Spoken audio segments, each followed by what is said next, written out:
लोगों ने कहा बारिश नहीं हो रही, बारिश करा दो। तो फिरौन फंस गया, मैं झूठा खुदा हूं, बारिश नहीं होगी मैं झूठा खुदा। इब्लीस से बोला यार मैं झूठा खुदा हूं, अगर बारिश नहीं हुई तो मैं झूठा हो जाऊंगा, बारिश करा दे। तो इब्लीस ने अपने तमाम चेलों से कहा आसमान पर जाओ, वहां से जम करके पेशाब कर। बारिश हो गई, इब्लीस आया दौड़ा दौड़ा, बारिश हुई थी। तो फिरौन बोला बारिश तो हुई थी लेकिन बड़ी बदबूदार थी। तो इब्लीस बोला जैसा तू खुदा है वैसे ही बारिश। हाथ उठाइए, वादा कीजिए खुदा की नेमत खाएंगे इंशाअल्लाह, अल्लाह का नाम लेंगे। हाथ उठाइए, मुसीबत में सब्र करेंगे, शिकवा शिकायत नहीं करेंगे। हाथ उठाइए इंशाअल्लाह। सब्र नहीं होगा खुदकुशी करेंगे। हाथ उठाइए इंशाअल्लाह। माँ से बढ़ के वो मोहब्बत का सिला देता है, रिज़्क़ बिन मांगे भी बंदों को खुदा देता है, रिज़्क़ बिन मांगे भी। तंग दस्ती मेरे दामन से लिपटना न कभी, तंग दस्ती मेरे दामन से लिपटना न कभी।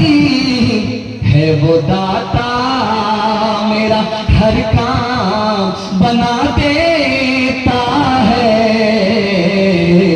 वो दाता। सीरत और सुन्नत के हवाले से पैगाम आपकी खिदमत में जहमत तमाम 3 मिनट का पैगाम, बड़े खूबसूरत सामईन, दिल से दुआ करता हूं अल्लाह आपको खूबसूरत बनाए।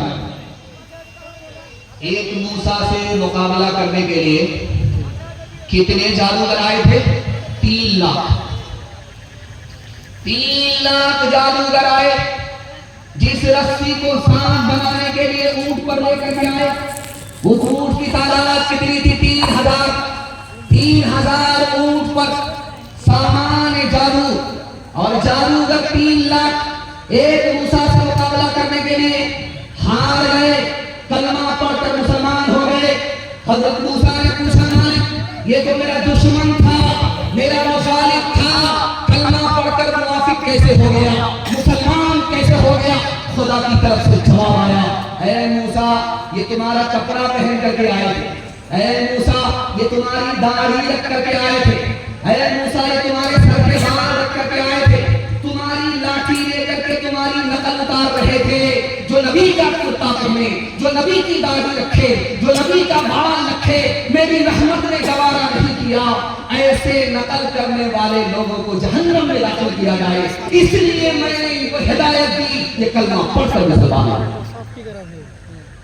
डॉक्टर साहब थे, डॉक्टर अम्बेडकर साहब इंतकाल हुए। उन्होंने ऐलान किया था इसी हिंदुस्तान में मैं मुसलमान बनना चाहता हूं। लखनऊ से मौलाना अली मियां नदवी आ गए, कहा कि डॉक्टर साहब मैं कलमा पढ़ा रहा हूं, आप मुसलमान हो जाइए। आप मुसलमान नहीं बनूंगा।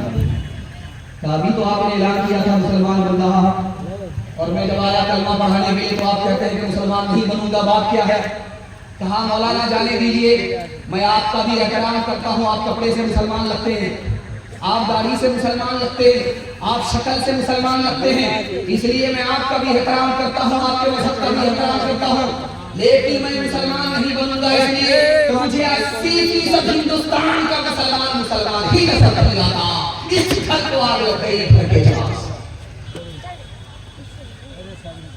ये जो चर्च है, इस चर्च में मुरीद आया पादरी के पास, तो उससे पादरी ने पूछा तुम्हारी दाढ़ी की उम्र ज्यादा है या तुम्हारी उम्र ज्यादा है?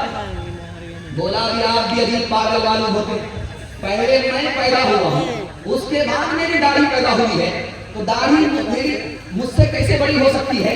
मैं उम्र में बड़ा हूं, दाढ़ी उम्र में छोटी है। तो पादरी ने कहा कि 10 साल पहले जब तुम आए थे तो तुम्हारी दाढ़ी काली थी, 10 साल के बाद जो आए हो तुम्हारी दाढ़ी सफेद हो गई। हैरत है 20 साल में तुम्हारी दाढ़ी बदल गई, लेकिन तुम बचपन से 55 में आ गए, तुम नहीं बदले। अफसोस को इसका ये कटिहार है, आप यहां से सफर कीजिए पंजाब, यहां से आप दिखा दीजिए किसी पंजाबी को भीख मांगते हुए दिखाइए। यहां से लेकर के आप चले जाइए पंजाब, किसी सिख को आप भीख मांगता हुआ नहीं दिखा सकते। लेकिन जब रमजान से पहले जुमा का दिन होता है, जुमा के दिन, जुमा के बाद हालत ये होती है कि हट्ठा कट्ठा उल्लू का कट्ठा, भीख का कटोरा लेकर के कहता अल्लाह के नाम पर दे दे, अल्लाह के नाम पर। तो लोगों ने कहा अरे भीख मांग रहे हो या फुटबॉल खेल, तुमको तो सर झुका करके भीख मांगना चाहिए, सर उठा करके भीख मांगते हो। तो क्या कहता है, किस बात की शर्म, मेरा दादा नेशनल फकीर था, मेरा बाप इंटरनेशनल फकीर है, खानदानी पेशा। आपको चैलेंज है, आप कटिहार से पंजाब तक किसी भी सिख को अगर